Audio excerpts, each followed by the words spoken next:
नमस्कार विद्यार्थी मित्रांनो, चला अभ्यास करूया या सदरात पुन्हा आपल्या सर्वांचे सहर्ष स्वागत.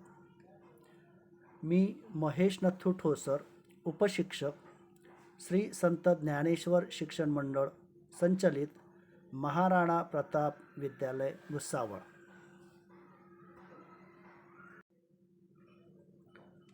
कक्षा 5वी, विषय हिंदी, निबंध लेखन. छात्रों, आपने घर पर या पाठशाला में बहुत सी कहानियाँ सुनी होगी. आपको कहानियाँ मालूम भी होगी.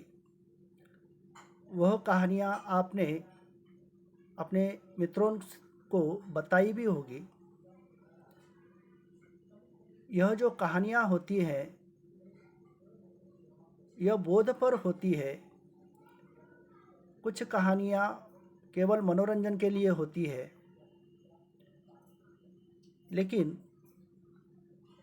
जो कहानियाँ बोध पर होती है, मतलब उन कहानी से हमें कुछ सीख मिलती है, ऐसी कहानियाँ हमें मालूम होनी चाहिए. उनका हमें पढ़ते समय उपयोग होता है.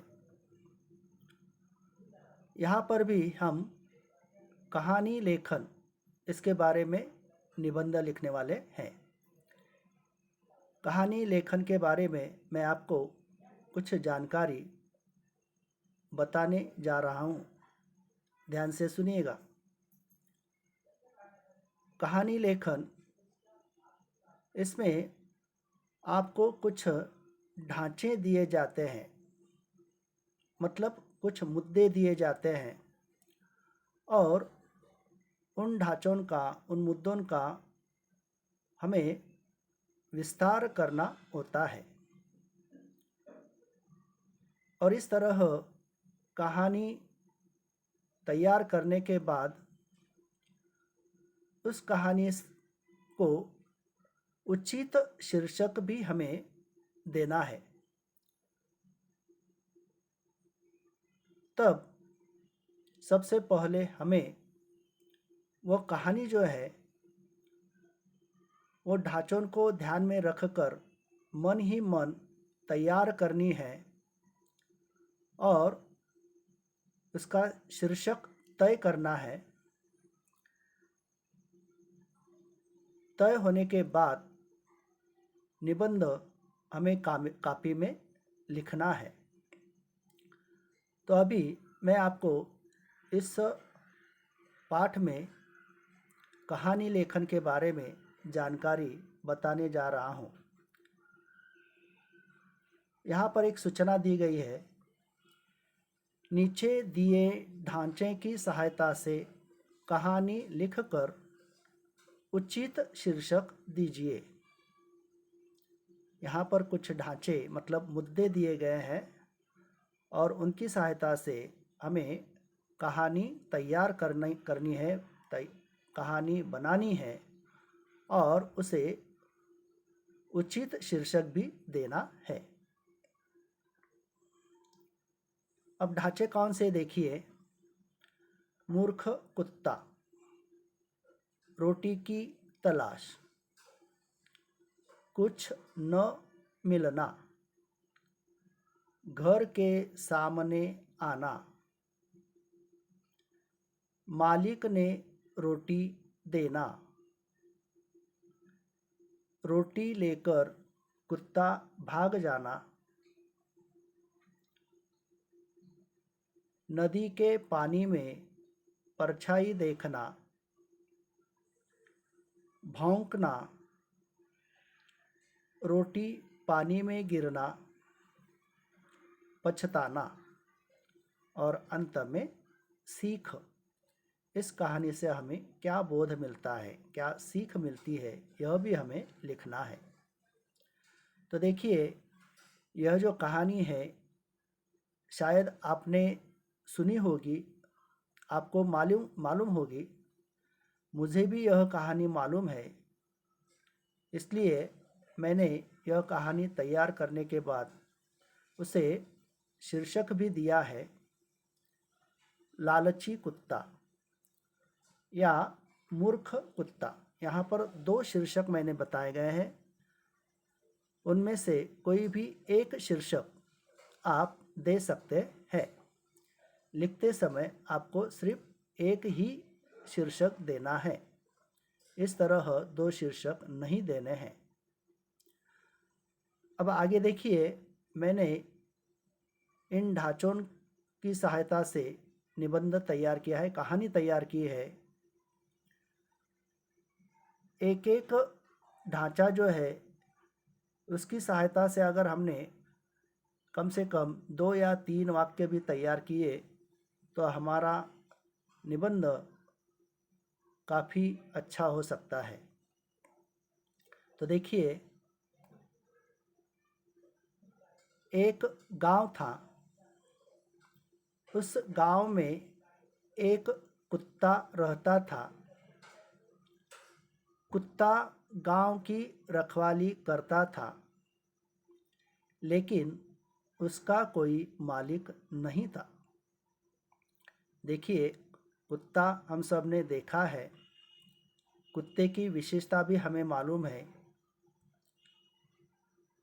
कुत्ता ईमानदार प्राणी होता है और वह हमारे घर की खेती की रखवाली करता है, यह भी हमें मालूम है। और उसी के कारण हम उसे पालते हैं, वह पालतू जानवर है। जो कुत्ता हमने पाल रखा है उसका हम पूरा ध्यान रखते हैं, उसकी पूरी निगरानी हम रखते हैं।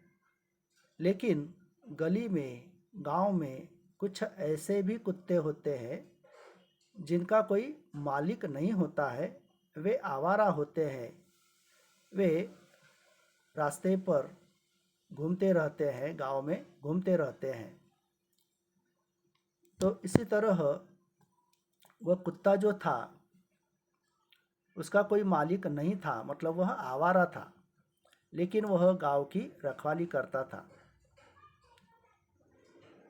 एक दिन उसे खाने को कुछ नहीं मिला, इसलिए वह भूखा था।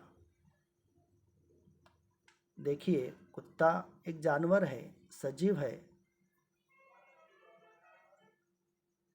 खाना यह उसकी ज़रूरत है,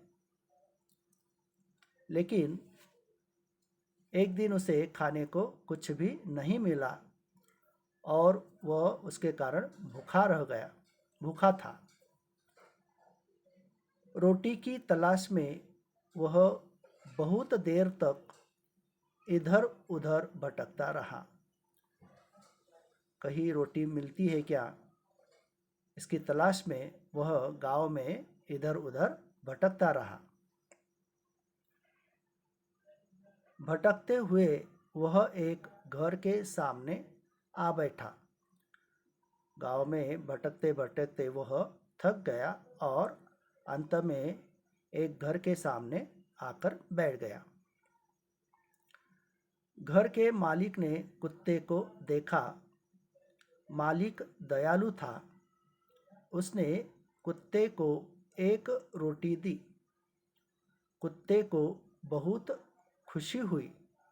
तो देखिए, इस तरह कुत्ता घूमते घूमते घर के सामने आकर बैठ गया और घर के मालिक ने उस कुत्ते को देख लिया। वह मालिक भी बड़ा दयालु था, उसने अपने घर से रोटी लाई और उस कुत्ते को दे दी। रोटी पाकर कुत्ता बहुत खुश हुआ, कुत्ते को बड़ी खुशी हुई। वह रोटी लेकर वहाँ से भाग गया। उसने सोचा कहीं दूर जाकर आराम से रोटी खाऊंगा। तो देखिए, वह कुत्ता जो था उसे बड़ी खुशी हुई और वह रोटी लेकर वहाँ से झट से भाग गया। मन ही मन वह सोच रहा था कि कहीं दूर जाकर आराम से रोटी खाऊंगा। ताकि कोई तकलीफ ना दे या कोई दूसरा रोटी छीन ना ले, इसलिए। गांव के बाहर नदी थी। नदी पर संकरा पुल था। कुत्ता रोटी लेकर पुल पर आया। उसने नीचे देखा। उसे पानी में अपनी परछाई दिखाई दी। तो देखिए, वह कुत्ता रोटी लेकर फिर गांव के बाहर निकल गया। कहाँ गया? तो गांव के बाहर एक नदी थी और उस नदी पर संकरा पुल था। उस नदी की ओर वह चला गया। संकरा, संकरा इसका मतलब चौड़ाई में कम, जिसे हम मराठी में कहते हैं अरुंद। तो इस तरह संकरा पुल था। उस पुल पर वह कुत्ता आया और उसने जब नीचे देखा तो पानी में उसे अपनी परछाई दिखाई दी।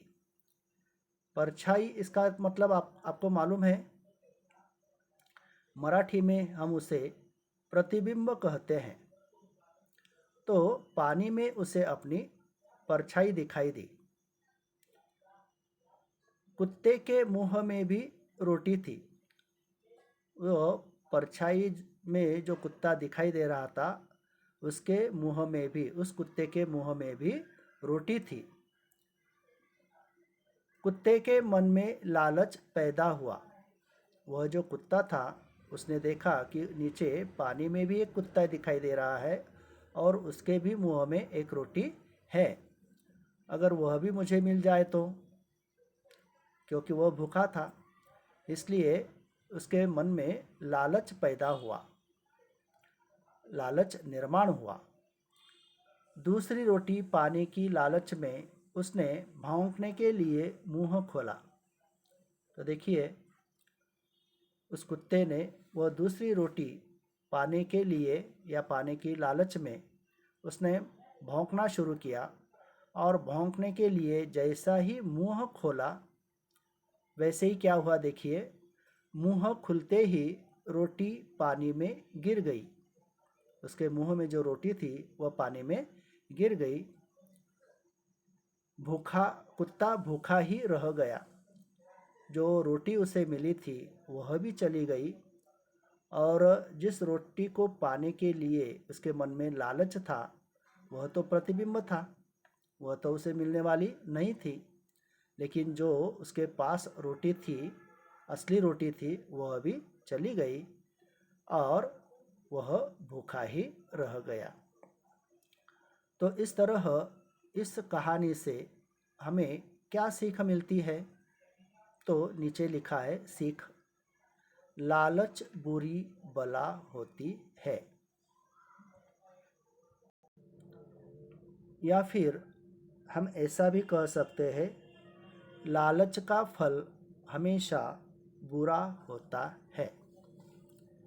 इस तरह यह कहानी आपको देख देख कर लिखनी है। लिखते समय ध्यान रखें कि कोई गलती ना हो। धन्यवाद।